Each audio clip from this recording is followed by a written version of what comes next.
Я ганаруся тым, што беларусы, нягледзячы на дэнацыяналізацыю, якая яна прайшла ў Савецкім Саюзе, нягледзячы на вельмі цяжкі лёс беларусаў у апошнія стагоддзі, па знішчэнню культуры беларускай, мовы беларускай, беларусы ўсё роўна адраджаюцца. І ўлада гэта не вельмі любіць, каб яны былі беларусамі, лепш бы яны былі савецкімі людзьмі, такія больш так цікавыя для дыктатуры. Но я думаю, што ў нас ёсць перспектывы менавіта не таму, што ёсць лідары. Это вельмі добра, што яны ёсць, вельмі добра, што яны працуюць, асабліва ў замежжы, вялікія поспехі. Але тое, што ў 2020 годзе беларусы адчулі сябе народам з годнасцю, з перспектывамі, народ, які ўмее самаарганізавацца, салідарна выступіць у абарону сваіх простых такіх рэчаў, як там праўду абараніць, права на выборы вольныя, права на вызначэнне лёсу сваіх дзяцей. І я думаю, што ў беларусаў добрыя перспектывы, хаця згодзін з Франакам, што трывожная сітуацыя і, перш за ўсё, магчымасць страты незалежнасці. Россия, нам трэба толькі адно разумець, што Россия будзе доўга такой краінай, дзе перамагае фашызм. Я не баюсь гэтага слова, таму што вот эта ксенофобія, якая паўстала, ненавість да украінцаў, жаданне знішчыць украінцаў як нацыю, як дзяржава, яны ж і да нас стасуюцца, таму што трэба слухаць, што Пуцін кажа. Ён звычайна кажа, а потым робіць. Ён кажа, няма беларусаў, як і украінцаў, не павінна быць дзяржавы. Вот дзе пагроза, самая вялікая. І наша змаганне будзе, калі дыктатура адыдзе, можа, яна сама сабой разваліцца, так і Савецкі Саюз. Але нам трэба будзе выйграць у Расіі першы бой, а яна будзе змагацца за Беларусь як за апошні плацдарм, таму што Украіна ўжо прайграла. Трэба Беларусь выйграць, каб захаваць рускі мір. І вот эта вот барацьба за рускі мір будзе вельмі цяжкай. Наша салідарнасць, наше ўменне, наше развіццё і менш песімізма, таму што мы цяпер у вачах Захада нацыя. Это дасканала ведаю. І мы цяпер у сваіх вачах народ, які умее і можа. Да, нам цяжка, да, нам непросто, але мы так много робім. Ведаеце, калі вот большасць людзей в дэмакратыі, в нашай беларускай, там асабліва новая хваля, якую вельмі цэню, вельмі шчаслівы, што яна прыйшла. Калі яны кажуць, дайце стратэгію, дайце план, то я заўсёды думаю, што вельмі важна параўнаць нашу сітуацыю з іншымі, якія былі падобныя. Вот я зараз у Польшчы, у вымушанай міграцыі. І польскі досвід, ён вельмі блізкі да нашага. Вот там румынскі не, чэшскі не, вот польскі вельмі блізкі. І палякі, калі у іх увялі ваеннае становішча, у выніку таго, што салідарнасць набірала моц, і ўсе яе баяліся, асабліва ў Крымлі, і ў гэты момант салідарнасці врубілі, вот іх там 10 000 пасадзілі ў турму, іх закрылі, лідараў па сутнасці. І была вялікая дэпрэсія, расчараванне, думалі, што ўсё канец. З салідарнасці многія павыхадзілі. Вялікая эміграцыя не так, як у нас палітычная, хутчэй эканамічная. І тады палякі дзейнічалі вельмі мудра, я вам скажу.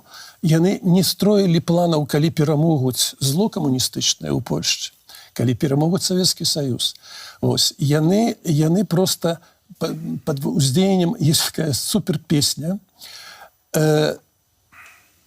рубми себе и то, что удается. То есть делать то, что удается. Делать те вещи, которые мы можем. И эта песня стала таким гимном вторым после того, как мы говорили, что был Амурах. Такая знаменитая песня. А теперь такая. И я вам скажу, что мы должны просто сохранить активизм у белорусов. И внутри страны, и тут. Их взаимодействие между собой, их солидарность.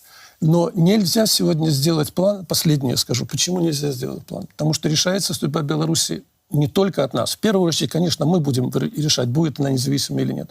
Но она решается и в Кремле, она решается и в Вашингтоне, она даже в Пекине решается. Ситуация очень сложная геополитическая. Объединились диктатуры против цивилизованного света. И поэтому судьба очень сложная. И спланировать нельзя. Нужно быть готовыми к тому моменту, когда диктатура наша кончится. И вот к этому моменту мы должны быть полностью готовы. Коли вот я завсёды 20-й год, это такая вот такая эмоция великая. Але я хочу, не 20-й. Там просто народилось то, что вот есть отказов сюда. Тогда вот люди, которые казали, что вот мы хотим этой правды, свободных выборов, что мы хотим пристойности какой-то с боку улады, они по сутности были за европейские каштоўнасці. А яны не ведалі, што это еўрапейскія каштоўнасці. Яны проста хацелі прыстойнага жыцця.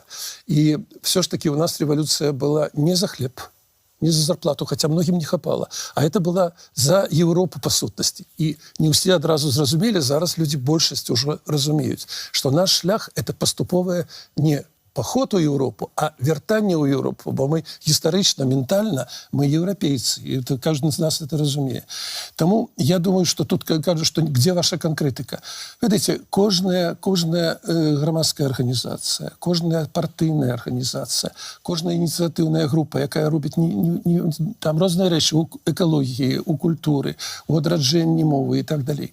Кожная мае великое значение, потому что мы формуем громадянскую супольнасць, якая будет выигрывать Беларусь. Чтоб мы не казали там про столицы мира, где вырашаются лёсы, мы вырашим, калі будем готовы. Беларусы, на жаль, у выніку распада Советского Союза оказались найбольш денационализованной нацией. И вот, глядите, побач литовцы хутенько аднавілі, эстонцы аднавілі, украинцы таксама, дзякуючы таму. И мы усведомили себе народом, нацией, правда? Я не кажу, все заговорили адразу на своих мовах, калі казаць про украинцев. У нас гэтым было значна горш. И вот гэта усведомленне, что мы народ, и мы маем право на свою державу, и оно не адразу было. Вот нават калі, я памятаю, распался Советский Союз, и Лукашенко праз 3 гады вот пошел на гэтые выборы, многие казали, вось он кажа, что трэба вот с Россией, потому что, ну як мы без России, як мы без нафты, як мы да іх спиной. И вот гэта трэба выхаваць у людях, что яны народ, які сярэдні еўрапейскі народ по колькасці, якія маюць права на это все. Я хочу вот чым сказать яшчэ. Мы много разважаем про тое, там, Лукашенко, не Лукашенко. Трэба яшчэ глядзець абавязкова, калі мы хочам выйграць Беларусь на яго атачэнне. У атачэнні таксама ідзе барацьба. Яна неаднародная, это атачэнне. Ёсць людзі, часцей за ўсё з пагонамі, якія з задавальненнем пайшлі по Россию, продали эту Беларусь, и нема у іх там жадання жыць у незалежнай, бо там зарплаты великие, там абяцанні, может быть. И есть люди в оточении, якія не то, чтобы за беларускую Беларусь, але яны за незалежную Беларусь, бо это дае им перспектыву захаваць свою ўладу и пасля Лукашэнкі. И эта борьба зараз ідзе. И калі мы кажем про круглый стол, магчымы, можа ён не будзе, можа будзе. Вот нам трэба мець контакты и с теми людьми, это не просто, але трэба. И тыя люди, что в оточении Беларусі хочуць незалежности. Будем змагацца не за демократию одразу, а будем змагацца перш за ўсё за незалежность.